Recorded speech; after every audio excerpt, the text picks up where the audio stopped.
borrowing and lending money on interest. But another form of riba is a transaction based on deception, which yields a profit or a gain to which one is not justly entitled. In other words, what the Americans call a rip-off. Today, the whole world, the economy around the world, is in the grip of riba or usury. But notice that the modern riba economy originated from Britain. It is the Bank of England, which was established at the end of the 17th century. The Bank of England, which began the effort, which spearheaded the effort for the establishment of today's modern riba economy. Not only through lending and borrowing and interest, Britain became the money lender of the world. But more than that, to substitute real money with paper money. It is Britain, whose Bank of England, at the end of the 17th century, who began to issue the first paper currency. And once you begin to issue paper currency, your capacity for establishing a riba economy is now tremendously enhanced. But we have a lecture on this subject coming up, Islam and the International Monetary System. The Prophet said, sallallahu ta'ala alayhi wa sallam, that the last people to come out to Dajjal, or the Antichrist, will be women. The last people to come out to Dajjal or the Antichrist will be women. And a man would have to return to his home and tie down his wife and sister and daughter to protect and preserve them from Dajjal, the Antichrist. Indicating that when Dajjal's mission is close to its climax, something strange is going to sweep the world of women. That they are going to be deceived, utterly deceived. That what would appear to them to be the road to progress, which they will eagerly grasp and embrace, what would appear to them to be a revolution in the world of women, the likes of which mankind never witnessed before, would in fact be Dajjal's deception.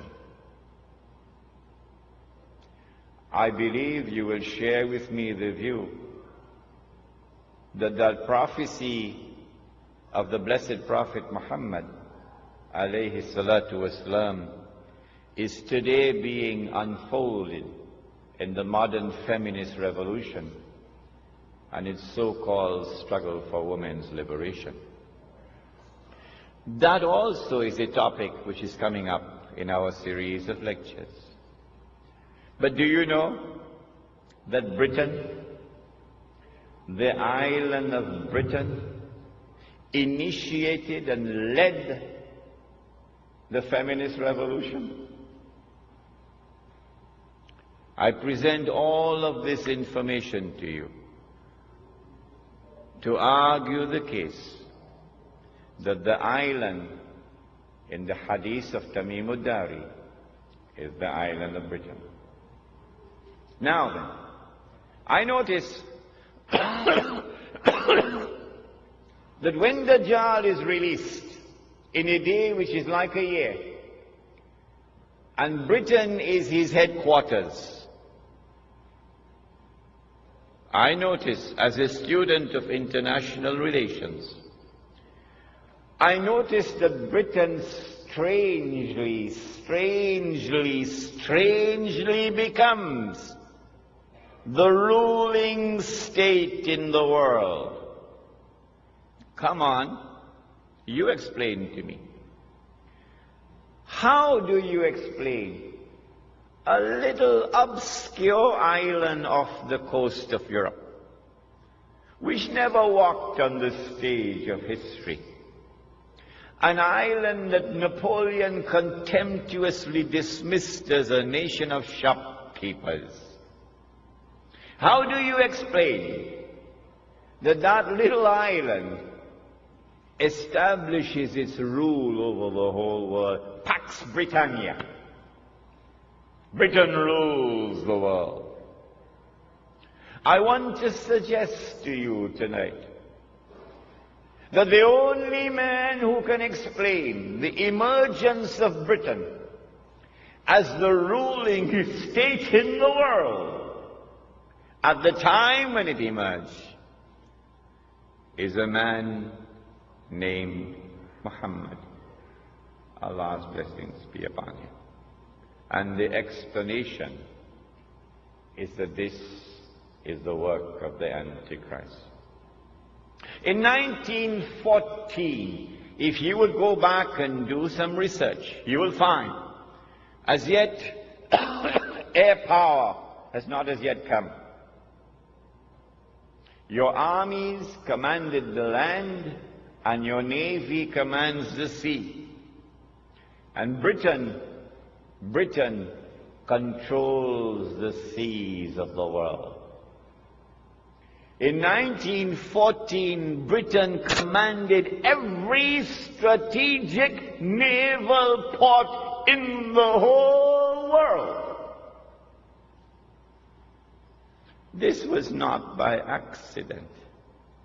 It is time for us to sit back now and read history once again. It is because Britain was poised at that moment, commanding the seas around the world, and the Zionist movement had accumulated this vast chest of money through the diamond mines of South Africa, that in the summer of 1914 they were ready to strike with an act of terrorism. An act of terrorism which changed the world.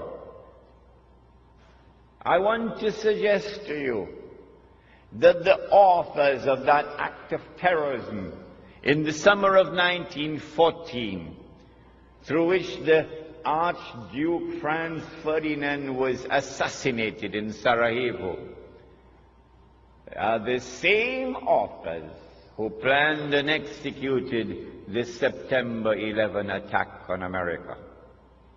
There are those who will not be convinced. They will say, no, CNN does not lie.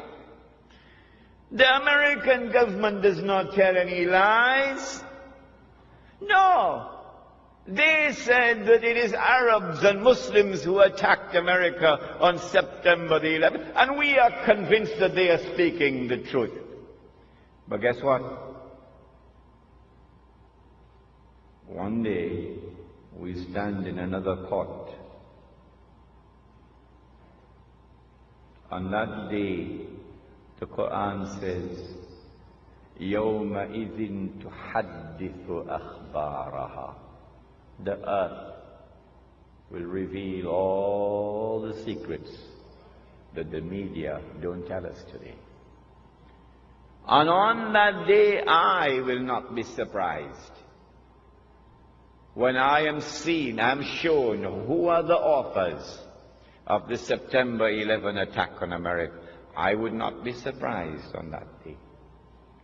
But on that day, those who insist that Washington is speaking the truth, oh, what an awful event it will be for them. See, you know that? I mean, these people are going to give me a 6 for a 9.